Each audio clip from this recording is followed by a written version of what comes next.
diputar-putar dengan ide yang remeh-temeh. Padahal Tuhan bilang, "Hai, perhatikan, hari masih siang, waktunya bekerja." Amin. Saya punya saudara ke bawah, dia nasihati saya begini, "Kau itu harus bisa simpan uang untuk masa depanmu seperti saya. Saya punya tabungan banyak di bank." Bagus kan tidak nasihat itu? Dan saya akan nikmati masa depan saya. Saya tanya dia, "Kau tunggu berapa sekarang?" Hampir 60 yang pertama sampai yang kedua. Saya ajak kita berdiri. Berikutnya ayat pasal 9. Konteks yang diangkat dalam pasal 9 ini berbeda dengan pasal-pasal sebelumnya. Teristimewa pasal 7 dan pasal 8. Iya. Di dalam pasal 9 ini ya, secara spesifik Alkitab dalam kisah ini menunjukkan ada perbedaan yang signifikan antara sudut pandang manusia yang adalah murid-murid waktu itu, bahkan orang Farisi, dengan sudut pandang Yesus. Terlihat dari percakapan mereka lewat pertanyaan, dengan bertanya siapa yang bertanggung jawab atau siapa yang melakukan dosa sehingga anak ini dia buta sejak lahir. Ya. Artinya pertanyaan ini keluar karena memang ada konsep dasar daripada murid. Amin, saudara.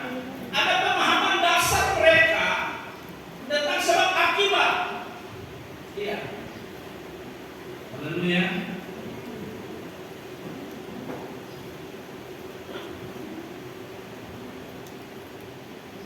Bisa saja mungkin ada pendeta yang telepon saudara, "Oh Bapak Ibu, Anda mengalami kayak begini karena berbuat dosa." Ya, itu pandangan. Amin. Tetapi Yesus ingin menggambarkan bahwa kehadiran Yesus itu berbeda. Haleluya. Dia mengubah konsep-konsep dasar. Dia mengubah hal-hal yang natural menjadi supranatural. Amin. Saudara perhatikan waktu Yesus sembuhkan orang yang mata buta ini dengan cara apa, saudara? Dia udah kalau kita kayak gini gimana, saudara? Haleluya. Kalau saudara begini batuk pilek, ini hidup sudah pilek, datang ke saya. Pakai balang, tolong dong. Hal-hal yang natural, yang biasa, yang disuka natural. Amin. Ini hal yang luar biasa. Nah, dari percakapan mereka ini menunjukkan bahwa konsep melayani itu kaki. Anak saudara, kita mengidentikan pelayanan itu tampil, pelayanan itu harus ada di depan, pelayanan itu harus terlihat banyak orang, pelayanan itu harus diakui. Sehingga dalam produktivitas kita melayani, kita terbatas banget dalam konsep pelayanan kita. Haleluya. Nah, ini yang kita harus cara berpikir. Tapi di bagian ini penekanannya adalah kita terputar-putar dengan urusan yang remeh-temeh sampai tahu hal yang berisiko melakukan waktu. Haleluya. Tuhan mau bilang begini, saudara, sama mereka, sama murid-murid, melayani itu sekarang. Kata waktu masih siap itu menunjukkan bahwa yang pertama masih ada kesempatan. Amin.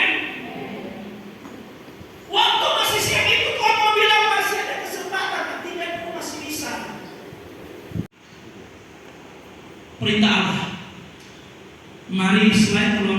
Isi keluar Yohanes 12 ayat 26. Yohanes 12 ayat 26.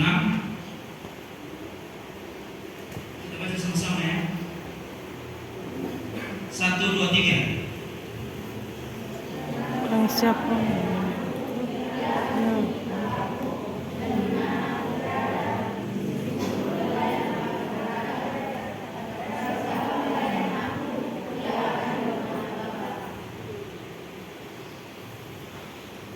Jadi pelayanan itu adalah perintah Allah. Sekali lagi, saya akan baca bagi kita. Barang siapa melayani aku, ia harus mengikuti aku. Dan di mana aku berada, di situ pun pelayananku akan berada. Barang siapa melayani aku, ia akan dihormati. Adalah orang-orang yang mendapat penghormatan. Pelayanan yang kita lakukan itu adalah penghormatan bagi Allah. Haleluya. Itu sebabnya saudara kemanapun pergi dan berada, anak sekolah ingat, di sekolahmu kau harus melayani. Jangan sembunyi buku, bersaksi tentang Tuhan.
Terimalah segala berkat ini dan kita diberi kuasa untuk menikmatinya dari hari ini sampai akhir. Ucapan syukur dan doa kami akhiri. Amatkan ibadah raya siang hari sebelum ucap syukur hanya di dalam nama Bapa, Putra dan Roh Kudus, di dalam